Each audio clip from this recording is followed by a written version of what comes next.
ketika sosok misterius berbaju hijau muncul di tengah laut, menyelamatkan puluhan TKW dari jeratan perdagangan manusia di Kamboja. Apakah sosok itu hanya cerita legenda atau kenyataan yang tak bisa terbantahkan? Banyak netizen sudah yakin, itu adalah Nyi Roro Kidul, Ratu Laut Selatan.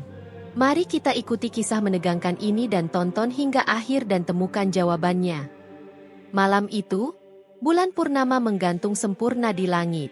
Cahayanya memancar lembut, seakan menyaksikan sendiri tragedi yang diam-diam berlangsung di sudut dunia yang tersembunyi. Semuanya bermula dari sebuah pesan singkat. Satu kalimat pendek yang cukup membuat darah siapapun membeku. Tolong kami dikurung di gudang. Banyak perempuan. Aku takut. Tolong, Ibu. Pesan itu dikirim oleh seorang TKW bernama Santi kepada keluarganya di Banyuwangi. Setelah itu, nomornya tak bisa lagi dihubungi.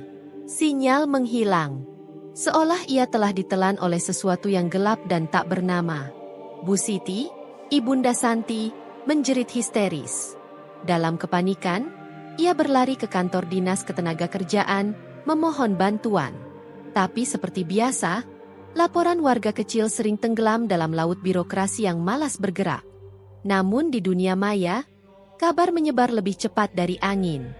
Dalam grup Facebook para mantan TKW, muncul desas-desus mengerikan. Puluhan perempuan Indonesia dikabarkan disekap di sebuah gudang di perbatasan Thailand dan Kamboja. Gudang tua, tersembunyi di balik hutan karet yang lebat. Nama-nama korban mulai muncul. Siti dari Indramayu, Nia dari Madura, Lina dari Palembang, dan belasan lainnya.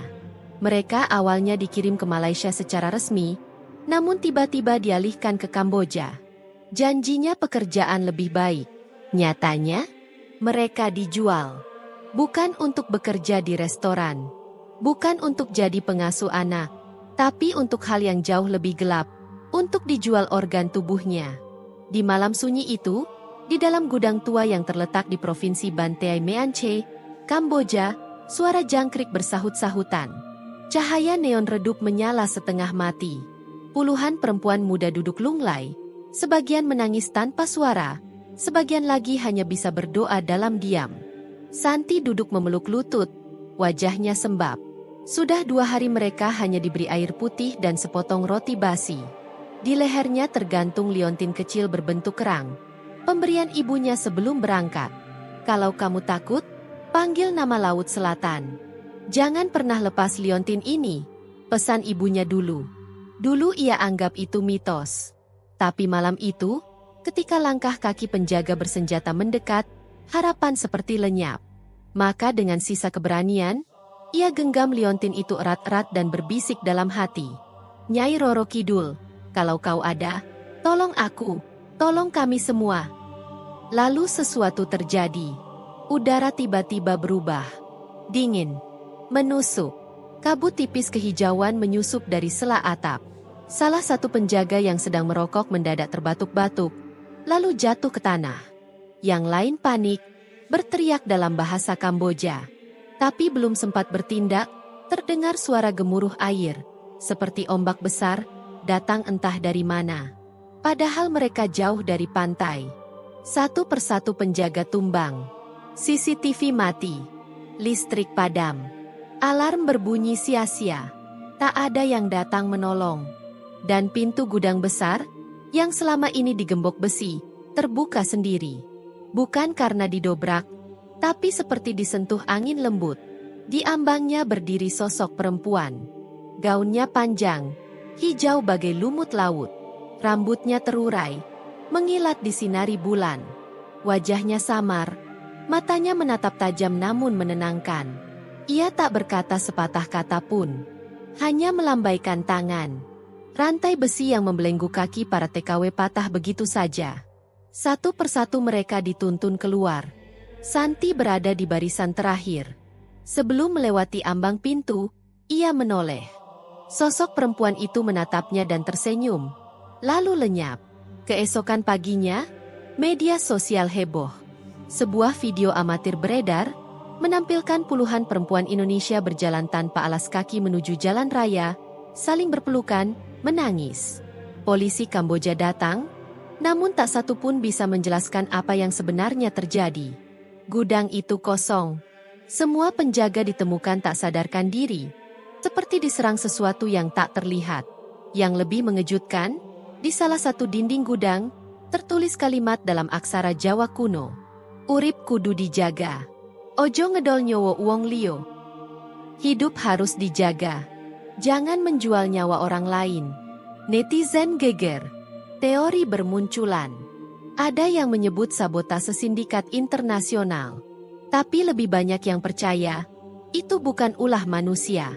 Sosok berbaju hijau malam itu diyakini sebagai Nyai Roro Kidul.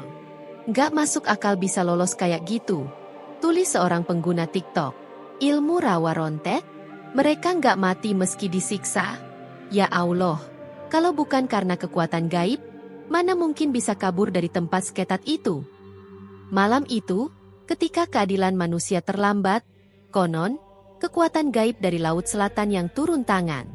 Malam itu, di bawah langit Phnom Penh yang redup, lorong rumah sakit sunyi dilalui langkah-langkah pelan. Santi berjalan menggandeng seorang dokter lokal. Di belakangnya, beberapa teman sepenanggungannya berjalan beriringan, wajah-wajah mereka masih pucat, mata kosong menatap lantai.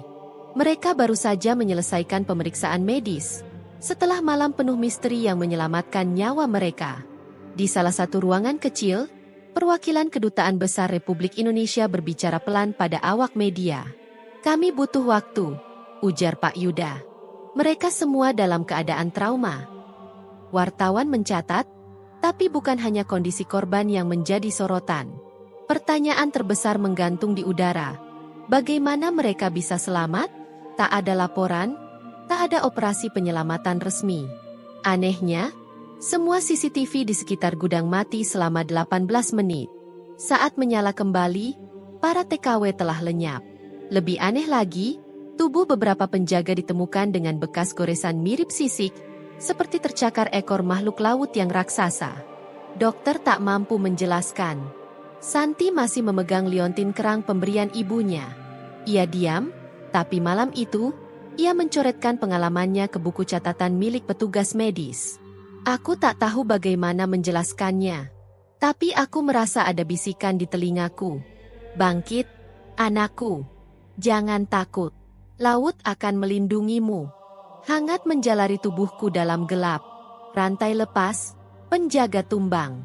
Lalu aku melihat dia. Perempuan berbaju hijau. Rambut panjang terurai. Dan matanya, seperti ibu. Di Indonesia, berita penyelamatan ini viral. Tagar diselamatkan Nyi Roro Kidul menggema di media sosial.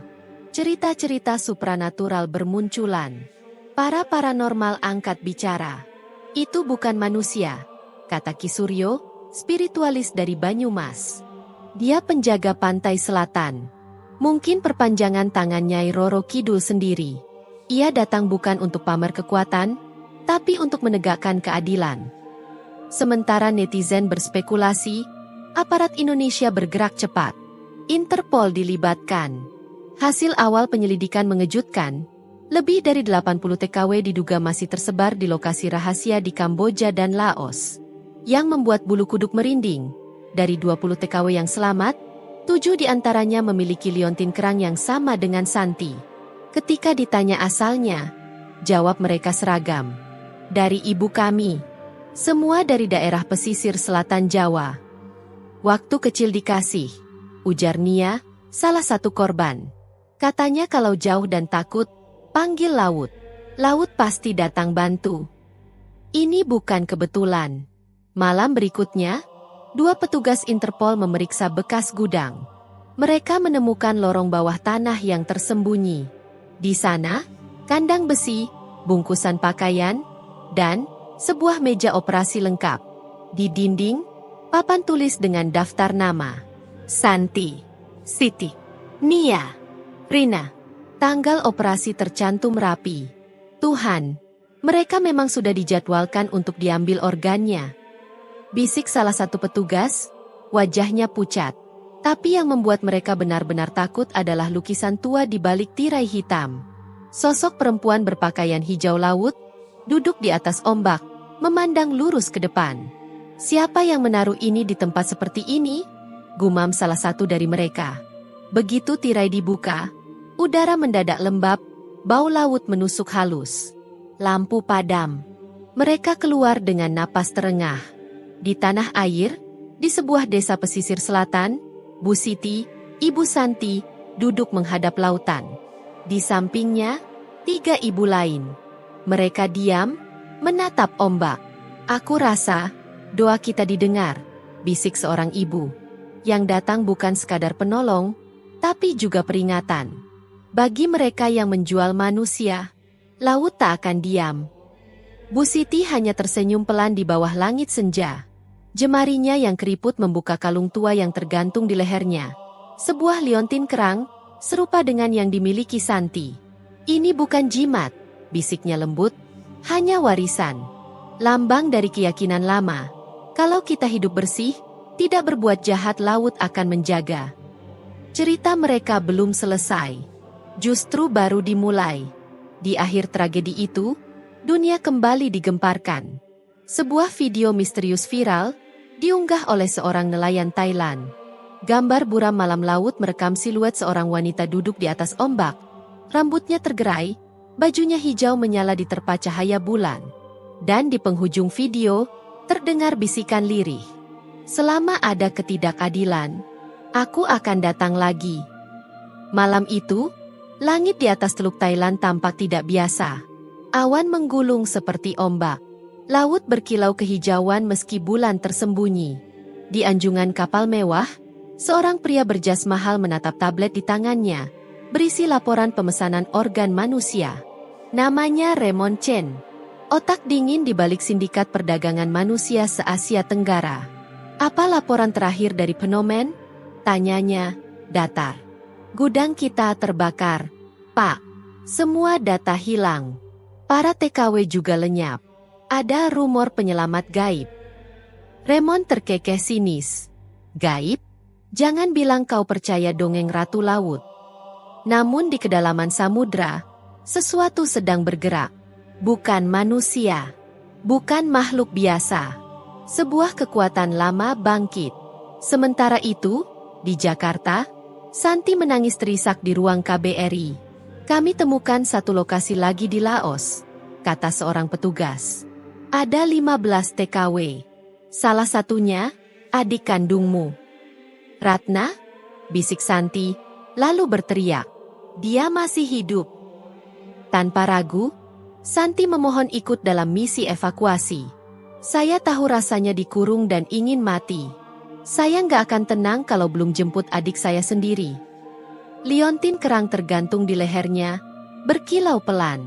Ratna dan belasan TKW lain dikurung dalam ruang sempit dan gelap. Listrik sering mati. Dan setiap malam, dinding beton bergetar, seperti diketuk oleh gelombang. "Saya mimpi," bisik seorang penjaga pada temannya. Seorang perempuan berbaju hijau, dia bilang, "Lepaskan mereka, atau laut akan menenggelamkanmu." "Bro, kau nonton film horor terlalu banyak," temannya tertawa. Namun malam itu, tawa berubah jadi jerit. Saat tim penyelamat mendekat, tanah berguncang. Langit retak disambar cahaya kehijauan. Ombak naik dari laut menembus darat. Pukul 3 dini hari, dinding bunker retak oleh air asin. Para penjaga pingsan. Lorong bawah tanah dipenuhi air laut. Padahal jaraknya 50 km dari pantai. Dan dari tengah banjir yang tak masuk akal itu, berdiri sesosok wanita berbaju hijau terang, rambut panjang, mata menyala bagai zamrud. Di belakangnya, bayangan makhluk laut mengiringi. "Waktumu belum habis, Nak," bisik sosok itu pada Ratna. "Kakakmu datang menjemput." Pagi menjelang. Santi dan Ratna bersatu dalam pelukan yang membasuh luka-luka lama. Tangis mereka pecah, disaksikan tim medis dan masyarakat sekitar. "Itu benar-benar dia," kata Ratna gemetar, menggenggam liontinnya. "Sosok yang sama dari mimpiku sejak kecil." Di tengah laut Thailand, kapal Raymond mengalami hal tak biasa.